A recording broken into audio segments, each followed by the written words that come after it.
welcome back to the Citizen channel. We're all staying safe and well, and our back in time feature today. We're going back to the 12th of February 1972. Yes, I wasn't quite going to away games then. It was another year or two before I went to my first away game. But it's a game at Bramall Lane, which is, when I went, it was the old cricket location as well. So it was a cricket pitch. So it only had three sides of the ground. You went in near the old pavilion, the away fans, and walked right across to behind the goal. But of course, in 72, it was exactly the same as I went around about 74. So we're going to have a look at that today, 12th February 72. A 6-goal thriller, yes, a 6-goal thriller, where we sat top of the league at the time when we visited Bramall Lane that day.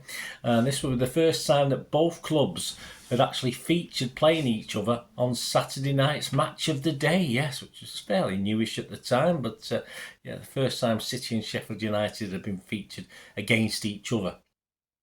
So join me as we look back at events surrounding the game.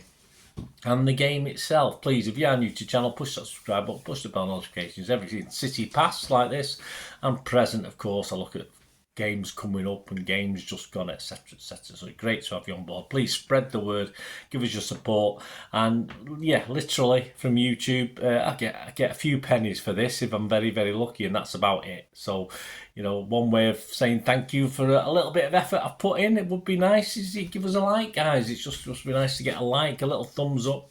Just makes it worth the effort. Nice comments and obviously thumbs ups that they'll do every day of the week, or horrible comments, as long as they're constructive. I can learn from them. I don't mind. I've got broad shoulders. Right, background. Yes, previously John Harris was the manager of Sheffield United at the time. Not a familiar name, certainly not to me anyway. They were the new boys, Sheffield United, having covered up the previous season with Leicester City.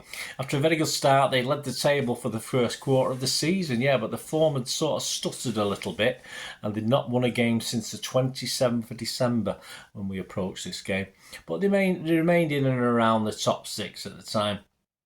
In contrast, Malcolm Allison, now the team manager, City, had just hit top spot and we were flying. Yes, City's exciting style of play. I'd even seen the media's give us a new nickname, the City Slickers. There you go, City Slickers. You made a film of that, didn't we? I don't think we featured in that, though. In the reverse fixture back in October at Main Road, Sheffield had sat second after 13 games. I think they were top after about 11 or 12, and they'd just lost that in goal difference, I think. And they were 1 point ahead of City, in front of 41,688 at Main Road that day. We did win 2-1 with goals from Doyle and Lee, so which obviously catapulted us above them, of course. So on to this game, let's have a look. Get the Sheffield United lineup. Hope, yeah, not familiar. Badger, Ogden. This was his league debut at left back. Only 17, Ogden. He had to obviously line up as left back. He had to line up against old Mike Summerby, old buzzer. So it wasn't the easiest debut, was it? And it got even worse for him. I'll tell you in a minute. Mackenzie, Colquhoun, Hockey, Woodward, Spate, Dearden, Curry, and Scullion. And their sub was Salmons, who came on for Hockey. As far as the City lineup, well, yes, it was Corrigan, Buck, Donaghy, Doyle, Booth, Oakes, Summerby, Bell, Davis, Lee and Towers. And our sub was Mr Hill.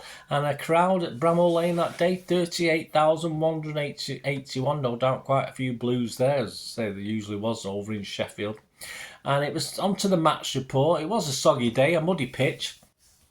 It was a fairly physical game, and I did mention that poor young left back, didn't I? And Buzzer was actually booked for fouling him. So yeah, I mean, not only did he obviously the poor lads suffer the indignity perhaps of being bettered occasionally, Buzzer was probably leaving his foot in as well. So yeah, not easy for the young lad. Poor old, no prisoners from mine. It reminds me when I used to play Sunday League football when I was about 14, and some of the stick I got from the older gentlemen, shall we say. Anyway, we'll go over to the City feature, one to remember, in the City Matchday programme, the 29th of January 1997 in Nationwide League Division 1 with Sheffield United, the visitors. This is the one to remember feature. in there. Here we go. He said, as we said, the pitch was soft and very muddy, but City started off in splendid fashion. The master of distribution was Mike Summerby when he wasn't fouling, and his passes often found Franny Lee and Colin Bell in very dangerous places. Mike Doyle and Alan Oates were in good form, and young fullback Willie Donicky continued to impress all who saw him. But United appeared to lack cohesion, and the teenage newcomers struggled to make an impact. When a foul on Wyn Davies gave City a direct free kick, a four-man wall lined up in front of Lee and Summerby. The latter peeled off to the side and Franny whacked the ball through a forest of legs into the bottom corner of the net. The second goal came after 33 minutes. Summerby attracted the defence's attention when making ground down the park, and as the goal came into view, he slipped the ball to his right, instinctively knowing that Bell would be streaming through.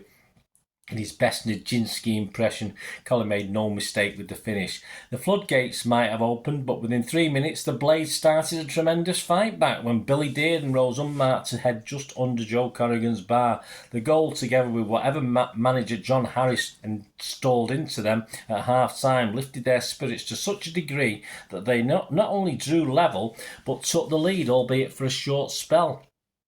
5 minutes into the second half, Tony Curry, who played for England 17 times, sent a long ball out to the left wing. It found Dearden, who got past Tommy Booth into the penalty area. It appeared that Sheffield player was tripped, or he may have fallen over Booth and Oates. Anyway, it was a penalty, and up stepped Alan Woodward for his 7th conversion from the spot that season and his century of goals for the club.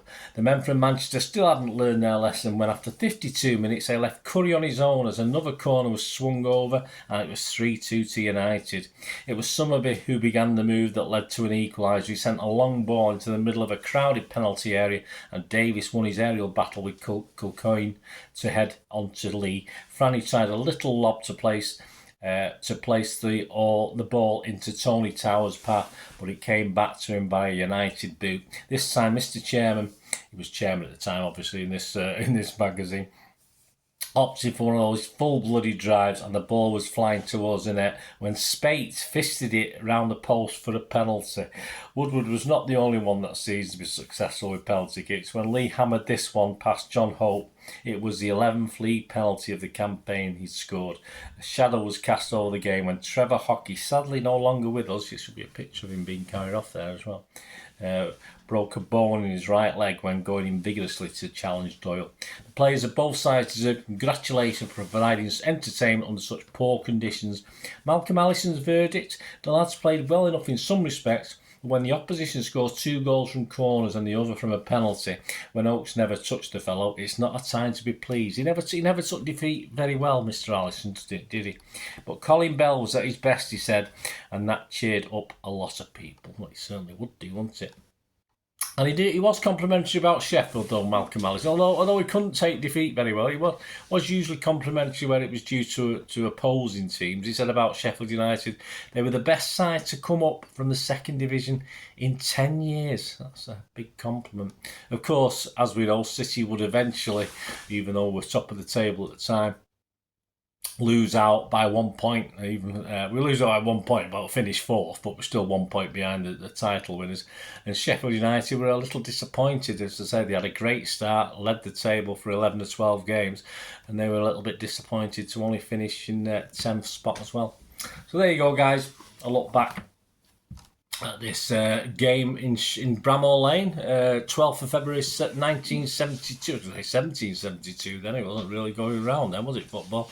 So thanks for joining for this Back in Time. Sheffield United 3, Manchester City 3. Hope you enjoyed it. Anyway, were you there? As I say, I know some of you guys a little bit older than me would have been going to away games. Were you there? Do you remember anything about it? The only thing I really remember about Sheffield United games is just that cricket pavilion, and obviously I think the second or third time I went it had been knocked down and they'd built a stand then, so they weren't using it for cricket anymore. So there you go. Anyway, let me know any memories you've got. Thanks for watching, guys. Make you do the rest of the day. Have a great one. Look after yourselves, look after your friends, look after your families, look after everybody. I only ask you to stay safe, Blues, don't I? So please, come on, City.